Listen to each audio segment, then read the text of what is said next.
Chris Kennedy adds joy to his campaign, and Governor Rauner tries to drum up business in Asia. We'll talk about it next on Capitol View.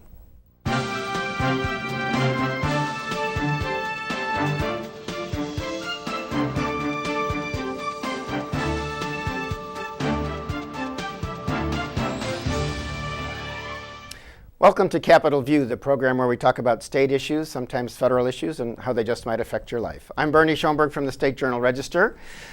Some campaign developments in the past week as the legislature's out of town, but hey, government stuff never stops around here, or political stuff. Here to talk with me about this, Mark Maxwell is back, State House Bureau Chief, WCIA-TV. Welcome back. Good to be here. And Dave Dahl is here, reporter, WTAX Radio in Springfield. Hey. How you doing? Good. Okay. I talked, as I opened the show, about Joy, one of the Democratic candidates for governor, son of Robert F. Kennedy, picked Ra Joy of Chicago as his running mate. Mr. Joy has been involved in various things. He was an aide to Congresswoman Jan Schakowsky in the past. He has been executive director of something called Change Illinois, which pushed for automatic voter registration, which there was actually legislation passed to make it easier for people to register to vote. He's also been for remap reform, trying to make fairer political maps in the state. So they are now a team. And an unfortunate thing is within the last few months, Mr. Joy lost a son, apparently a great kid, age 23, Xavier, to gun violence in Chicago, apparently during an attempted robbery of the cell phone. So some poignant thoughts there. But Mark, what do you make of the pick? Well, first of all, just speaking of all the top, if we can call them the top four candidates, there Sure. are now four candidates with four African-American running mates, and this is, you're seeing a broader diversity in the Democratic Party. There was some criticism early on of the candidates themselves. There wasn't a lot of diversity there, but now you have that, but we're seeing the storyline emerge as the primary thing that it looks like Chris Kennedy is going for, and that's one of I feel your pain. And the story there is a very powerful one of a father losing a son, and Chris Kennedy is a son who lost a father to the very same scourge of gun violence. And so you can expect to see that second of his four deep dives about gun violence in Chicago be a prevailing theme in his campaign moving forward. Yeah, although, and I was able to talk to both Kennedy and Mr. Joy, and they did clearly say that that's one of the things they're doing, and looking at broader issues as well, so they don't want to be pigeonholed in that. But clearly this will be a narrative of that ticket. You're right. Dave, thoughts? I'm not sure he's going to do a lot, not to diminish the narrative that the two of you just mentioned.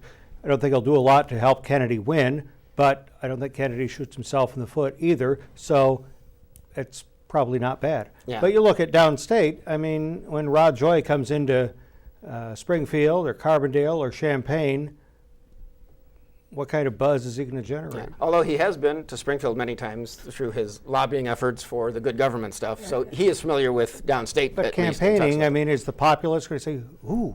Well, we'll find This person out. could He is be from the Evanston lieutenant and graduated from the same high school as me, which This is person Evanston could Township. This person could succeed Evelyn Sanguinetti as lieutenant governor. Well, it would be difficult, I suppose, for if you do the man on the street thing of who's the lieutenant governor, you're not going to get a whole lot of answers in certain towns. I would agree with that. Let's just go over the other picks. So J.B. Pritzker picked Juliana Stratton, who's a state representative, first term from Chicago. Amewa Pawar, who is an alderman in Chicago, candidate for governor, picked Tyrone Coleman, who is the mayor of Cairo, Illinois, pronounced Cairo in Illinois, of course, because we do things our own way. Cairo is now population 2,500. And Daniel Biss, state senator from Evanston, first picked Carlos Ramirez Rosa, who's an alderman in Chicago, but then over Mr. Ramirez Rosa's views toward Israel, which didn't match Daniel Biss or supporters of Biss, Biss dropped him and picked up state representative as his running mate, Letisa Wallace, who is from Rockford. And we could mention that Scott Drury, who is another state representative running for governor, although he is kind of running as a Democrat against the leadership of Mike Madigan and trying to get somewhere in the middle, and he picked a young man in his mid-20s named Alex Hirsch, who had been his campaign manager for state rep. So that's the field, and I'm not exactly sure, as you mentioned about Evelyn Sanguinetti, does it matter much? I guess there's some theory that you can make a pick that hurts you, but maybe not one that helps you a whole lot. And you're leaving out Diber, by the way. Has he named a running mate yet? Oh. Mr. Diber, who is a don't think he has. school He has not yet. superintendent from Southern Illinois, Yeah, he's from Madison County. He's the 618 candidate. Yes, well, we'll find out probably what we're doing with him shortly. To your point, though, you're probably not going to win an election solely on the pick of your running mate. But Daniel Biss himself, in rolling out his first campaign running mate announcement, said you might not make a more important decision than who your running mate will be. And, that particular one became Right. a bit of a conflict. I think so far we can probably agree that Daniel Biss has been hurt the most by the process so far. The fact that many people like Representative Leticia Wallace, as his second choice, that maybe should have been his first choice. We'll see over time how much effect it has had on his campaign. And you've got to remember that Kennedy's got the big name, Pritzker's got the big money. So though the other candidates have been trying to say, let's not go for fame or fortune, let's go for knowledge of politics, and so it really depends. There's also a Bernie Sanders factor, and that's I think why Daniel Biss might have gone with Carlos Ramirez Rosa first, because he was a Bernie Sanders person. They're trying to maybe get the left flank of the party to be on their side. Yeah, after they split off the two rich guys, and Biss rises by default because the Pritzker and Kennedy have divided up so many votes. One theory might go. But you would say, I think, Bernie, the misstep with Biss and Ramirez Rosa certainly gives Biss a big negative you can campaign against, along with the negatives that Pritzker has inflicted upon himself. The toilet issue, he disconnected the toilets in the house next door to get a break in his property taxes. Yeah, and he's on tape with Blago. We're going to be hearing those tapes until time. The GOP has already put something out, and this, for people who haven't watched every minute, when Rod Blagojevich was under federal surveillance and his phones were tapped, there was a conversation with Pritzker, which has now come public, oddly. But it has Pritzker talking to Blagojevich about, well, if the state treasurer's job comes open, I'd like that. Pritzker was never charged with anything. There's no indication he did anything wrong. There was some discussion of campaign contribution, but Pritzker said, hey, I don't think we should be talking about that, which is kind of the right answer. But just him talking to Blagojevich about a potential job makes him look bad. And the Republicans contribution and the Holocaust Museum, separated by, 4 days or something like that? And controversy about that, too. Mr. Pritzker and his wife donated about $100,000 to the Blagojevich campaign, and a few days later, the $1 million for the Holocaust Museum and Learning Center in Skokie that Pritzker helped fundraise for, was, I think, the chief fundraiser for, and donated like $12 million himself to, came through, but the Pritzkers say there's no relationship, and The allegation is one of pay to play. That's whether or not that's this the came allegation. through, but the defense is this was a worthy cause, and the Pritzkers and the state grant were far from the only money that were funneled into this. And the worthy state cause. grant was initiated far before that or at least sometime before that conversation, I believe they've also said. So, yeah, it's tough, but the Republicans will certainly use When you this. start to paint the mosaic, though, of the phone call, which clearly demonstrates a person really groveling for a position and saying, I'd like that job, repeating over Now and that's over. a loaded word, but that's, Well, it's he was asking, he said, he I was would be good pressing at this. 3-4 times saying, I would want this treasurer job, and still hasn't really satisfactorily answered the question, why? What was in it? He says, well, just public service. As a money manager and a person who is very close to a lot of the markets, you got to ask yourself, why was he so interested in the state treasurer position? Yeah, well, I don't think being an heir to the Hyatt Hotel family, I don't know if he needs the money, if that's, but clearly any statewide elected officer has a platform from which to speak and do things. So we'll see where that goes, and I'm looking forward to you asking that question. Yeah, we'll see where it goes. As we talk about this, those are some developments in the ongoing campaign. Governor Bruce Rauner hasn't announced his re-election campaign other than his fundraising materials say, I'm going to need so much money for my next race, et cetera, even though he's already given himself $50 million for 2018 cycle. But he's been in Japan, in this trip to Japan and China. We know from a conversation that he had with WBEZ Public Radio in Chicago that he has talked to someone while there. I'm not sure if it was right there or if it was by phone when he was there, about Amazon, because Amazon is looking for a second headquarters with tens of thousands of employees potentially, and Chicago is in the market for that. What do we know so far about if Governor Rauner, who has talked a lot about how bad Illinois' business climate is, but now and said he would market Illinois to other places, countries and states. Now he's overseas. There are some other governors from Midwestern states there, and he's marketing. Any results yet, or what do we think he's getting out of this? We've got, wasn't he talking to some auto parts company or something like that? He where did they say there were was a gonna try discussion. try to build something. I don't know if it's necessarily with these other governors. I don't know if this trip is all about trying to lasso a big fish or something like that and bring it right back on the plane with them. What do you think, Mark? Well, it seems that there's a Midwest-heavy presence in this delegation. I believe Indiana is Wisconsin there, are there. Wisconsin It's a is there. multi-state thing. There are several different governors making this trip, and so the host countries are setting a lot of the itinerary. Of course, while they're there, they're trying to make deals and either secure jobs, bring more jobs over, but how that will actually play out and materialize remains quite ambiguous at this point. We've heard a couple peeps from the governor's staff while he's been over there, including his business group tweeting a picture of sushi and saying, what a great way to get our trip started, and then later deleting that tweet because they felt that maybe that wasn't the best way of showing they were getting work done, showing the fine dining of Tokyo. But there are fancy plates over there, from what I recall. It really remains to be seen what they can really actually bring back in terms of jobs. The Amazon discussion. The New York Times ruled Chicago out first one. They said we're going to Because of dysfunction in state government, right? And so, which is what our governor has talked a lot about in the past, but will. You know, on the other hand, Rahm Emanuel is pushing for something, the mayor of Chicago, and Illinois is centrally located, does have good universities, does have a good transportation and rail system, et cetera.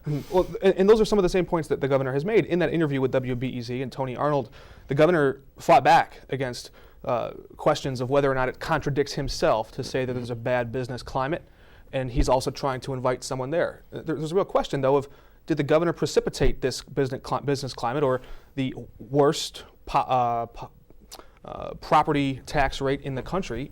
He didn't set that up. So to talk about it might be a problem or an obstacle for businesses seeking to come to Illinois, but maybe there's a conversation to be had about how to work. Yeah, And we haven't gotten any of the reforms that the governor says he wants. What's changed? Well, we've gotten. He says we've gotten none, although there are some little things have passed the General Assembly. I'm just taking the governor's word for it. But yes, the The governor talks said we about don't have haven't- reforms, we correct. don't have a balanced budget, but now he's trying to sell Illinois. What gives, Gov? It's an interesting situation. I will say, just as someone, I used to work for a newspaper in Bloomington when Mitsubishi decided to build a plant in Normal, and that was more than 30 years ago, and it was a big deal. And I went to the groundbreaking after visiting a plant in Nagoya, Japan. I think this delegation was there.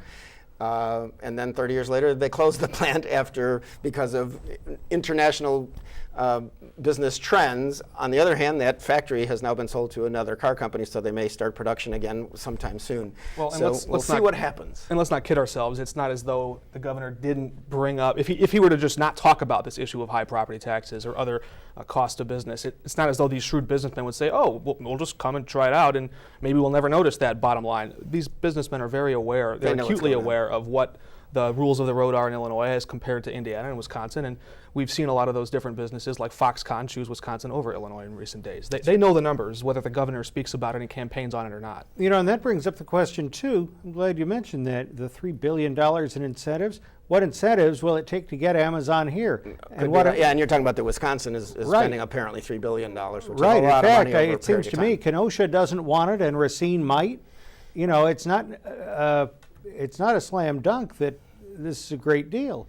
And if some other state offers $1 more than Illinois, are we going to raise them $2? Yeah, and of that Foxconn thing, and they make iPhone parts or something like that. I think it's in that Technology manufacturing, yeah. Yeah, you know, one of the reasons that they want southern Wisconsin is because it's near O'Hare Airport, so you're going to get clearly some people from Illinois employed there if that deal goes through and happens. One So of Governor Rauner's top donors, Dick Uline, also moved parts of his business, the Uline Manufacturing, just across the border there. To some years ago, yes. so there's that He's Uline, which is that packaging company. You see their trucks on the corporate road. poachers, if you will. They park right across the border and sort of But he use still lives the in Lake benefits. Forest. Yeah, okay, Mr. well, Uline still lives in Lake Forest, so it is what it is. There was a report that came out in the past week about university enrollment. University of Illinois system is up overall, but University of Illinois Springfield, like most campuses in the state, is down, and UIS was down 8.7%. There was some talk in this report about, you know, what the various college presidents were saying, and clearly 2 years where there was no official state budget for the universities, which weren't covered by any of the ongoing appropriations. They got about 1 year of funding over 2 years. They only got stopgap funding for a while, and a lot of students, I guess more than 70,000 over a couple of years, were down in the number of students going to Illinois colleges and universities, partly because that school won't be there in 4 years, or the program I want won't be there. How big a problem is this, and does Governor Rauner take blame for it, or is it the Democratic legislature, or just Illinois? Well, the budget impasse, everyone's going to have their people to blame for the budget impasse, and there's certainly blame to go around. Even members of both parties say we're all to blame. If you want to put it on squarely on one person, fine. But the budget impasse did have significant consequence, especially to these smaller schools who rely more heavily on the state funding. Right.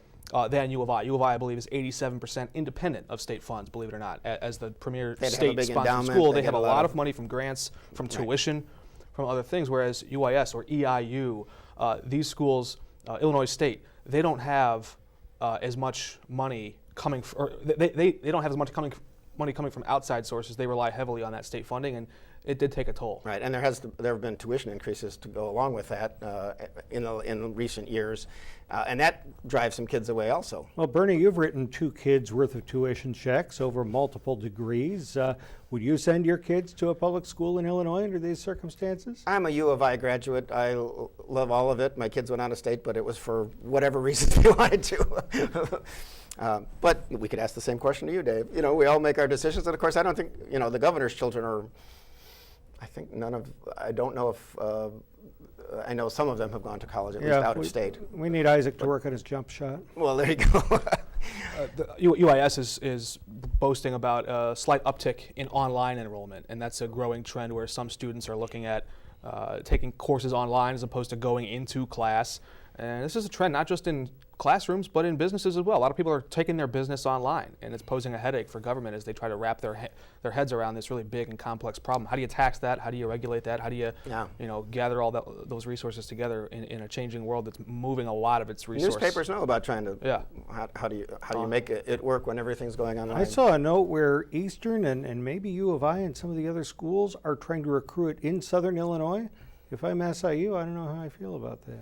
Yeah, well, it's an interesting business, and then you see something like the Tribune editorial board in the last week, similar to what the governor has said maybe we should reorganize universities so that we don't have similar programs at all these different universities. That again adds uncertainty to the situation. If you're going to have accounting at one school, maybe you shouldn't have an accounting department everywhere. But we'll see if that kind of reorganization takes shape, because if it does, that would shake up faculty, shake up kind of what's going on at each school as well. What we need is a huge medical school now in Urbana, so let's build that. And I think we are. My colleague Doug Finke did a story noting this week, he's our budget guy, that this state still had midweek like a $14.9 billion backlog in unpaid bills, even though the tax increase went into effect, the income tax increase with the budget that came via the governor's veto and then the override of that veto by the legislature. But it's still kind of slowly coming in, and the governor has said he will borrow $6 billion finally, which was authorized by that, but there are still some people not getting paid out there. Well, the whole idea of passing a budget was to stop the bleeding, not necessarily to heal the patient. And so paying down that backlog, even when the budget was being debated on the floor of the House and the Senate, there were many critics who said, look, there's really no mechanism inside of this budget to quickly enough and effectively enough pay down that big stack of unpaid bills. Well, Comptroller Mendoza and the Treasurer have said, actually, it's that borrowing of going out to bonds, the bond markets, is the mechanism. But the governor waited a while. He said we have to make sure we have a way to pay those bonds back. And he now says we're going to have to cut somewhere for about $500 million to make payments like that, although there are some of the Democrats who worked on the bill, Representative Harris from Chicago in particular, Greg Harris, said, no, there is money, like $300 million in the budget to pay on those bonds if you get them, if you issue them. So there's a difference of opinion. So you can borrow up to $6 billion, and we have $300 million to pay that back. Yeah. Now, this year, I mean, so it's it'll always add over up, a period of time, yeah. But the governor's people are talking about $500 million they're going to need, and that cuts might come, so we could see some more controversy about the budget just this fall, because the governor's people also keep saying the budget was out of balance as passed, and the Democrats say no. So we'll have to see where that goes. Letisa Wallace of Rockford, Daniel Biss's running mate, already said that a human services provider in Rockford, a place that I believe that may be correct, she's claiming at this early stage that they're not going to be receiving a continuation of their contract, which would be an example perhaps of one of those cuts that could take place. So if cuts come somewhere, they're going to probably come with headlines of different human service agencies that are, Let's just say everything is not hunky-dory and beautiful in Illinois just because a budget finally passed. There's still There a are budget battle problems. brewing in the background. Speaking of things not being perfect, in the Blagojevich family, Rod Blagojevich, for all the talking that he did on tape and the various charges that he ended up being convicted of, he is serving his 14-year prison term in Colorado, in federal prison. He's apparently in charge of washing a couple of hallways and mopping them, and he talked about the reverse American dream. A couple of outlets did interviews with him. Chicago Magazine and NBC5 in Chicago were able to interview him, not in person, but by email and telephone. And he says he still did nothing wrong. He's standing up strong, and he's just sorry for the effect on his family, and he now has gray hair. Dave, yes, very white. So no remorse there, Dave, and I don't know, he sounds like the same Rod Blagojevich. Does sound like and the it's just same. a shame, it's just a shame, the whole situation. For the daughters, yeah. Yeah. Same old Rod Blagojevich, same song and dance, the same razzle-dazzle, as Bill Brady once put it. And he said he's found the Lord. He's mentored people in prison, and his nickname's Gov. Well, there you go. So, and you didn't have to cover him day to day because he was didn't gone get by the to. time you get here. But I didn't get to, but it was an experience. He would occasionally poke me in the chest when you were too close and he didn't like the question. But come on, Bernie. But anyway, it is just quite the spectacle, though, to see a former governor let out of office and taken to prison, and now seeking these interviews from behind bars, going so far as to rent his own camera from the prison commissary there. didn't realize exactly how that happened. How did he get the picture of himself? Taking his own picture to send that to the publications for their use of the interview. It seems that though he was excited to tell his story and to reach out to an audience. Where that audience is and where it lies, who he thinks his audience still is to this day, I don't know. But he seemed excited and listening to the recorded phone calls and reading the transcripts to tell his side of the story these 5 years after he's been imprisoned. It's the Rod we did know. He never minded a camera back in the day.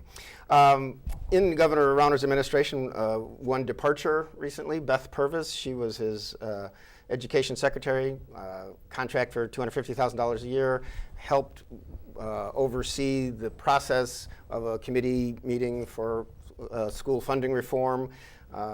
Ended up, oddly and interestingly, there was a compromise at the end instead of exactly what that panel came up with. But any thoughts on just that transition, Mark? She did what she came to do. Some people close to the government and close to Secretary Purvis said she came here to reform fundamentally the way Illinois funds its schools.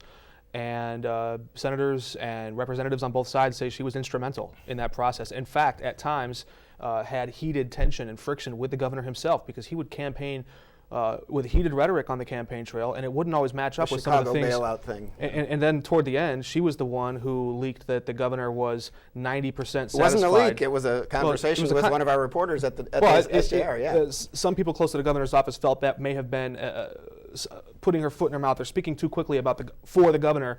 And you'll notice after that there were press conferences where she was lined up in a row with the governor and was not allowed to speak. Questions were directed to her, and the governor would come up and take them. And so from that point on, there was really sort of a simmering tension, but they were able to put that aside long enough to get this school funding reform done. Interesting. There was another, and Mark, Dave, we're going to get to you, but Mark, you had tweeted this week, and then I noticed there's a person named Hud Engelhardt who is a PR expert or something and actually teaches crisis management at Northwestern University. He's been hired by Governor Rauner to be on his staff as a senior communications strategy director for a contract of $12,500 a month. That's $150,000 a year. Thoughts on that? Well, he's very well liked by a lot of the students at Northwestern, just making a few quick calls and understanding. He's actually a very popular guy when it comes to PR and media management in that world. A lot of his experiences, though, in the corporate and the business arena, and he's been trying this. In fact, I believe he's been on contract with the governor's office for several weeks now, giving some advice. But basically, his advice is be candid, be truthful, say it quick, and say it clear. And those are some things that the governor's office could probably use to use some of that advice, because there's been some dragging of the feet. Some people have been speculating, well, why hire a guy who is an expert in crisis management? What other crisis is left to come out? And there's been some different stories sort of festering that some reporters have been digging into. So it's interesting to see how this will all play out, and what Mr. Langerhardt's role would be in helping to craft or spin the narrative. But yeah, he's the latest new addition, and I believe a few other communications roles have been filled. The last one remaining is that of communications director, which is still being held by an interim. Whether or not someone will come in to fill that void, we will wait and see. Mm-hmm. And Dave, there's another departure from the state scene. Kevin Stein is the Poet Laureate of Illinois. Not everybody knows there's a Poet Laureate, but you used to work in Peoria. He is a teacher at Bradley. Rod Blagojevich actually named him Poet Laureate in 2003. Other great names, including Gwendolyn Brooks, were Poet Laureates in the past. It's not a paid position, but he goes around, he talks to schools, he creates art programs himself. Interesting guy. I think you know him. I have interviewed him. I've interviewed him far more times than I was able to interview Beth Purvis, that's for sure. But this Poet Laureate position is one that in the past has had a fixed term. And so I'm a little surprised he's lasted through now 3 governors, and his leaving doesn't have anything to do with who the governor is. No. But it is interesting, and I think he's added to borrow a word that someone here used, the mosaic of Illinois. He has, and I got to know him just a little bit, because when the portrait of Pat Quinn was unveiled, Pat Quinn always cared a lot about veterans and Gold Star families, and Kevin Stein had written a poem, and I thought it was quite a moving moment. With that, Mark Maxwell and Dave Dahl, thanks for your help. I'm Bernie Schoenburg. Thank you for watching, and we'll see you next time on Capitol View.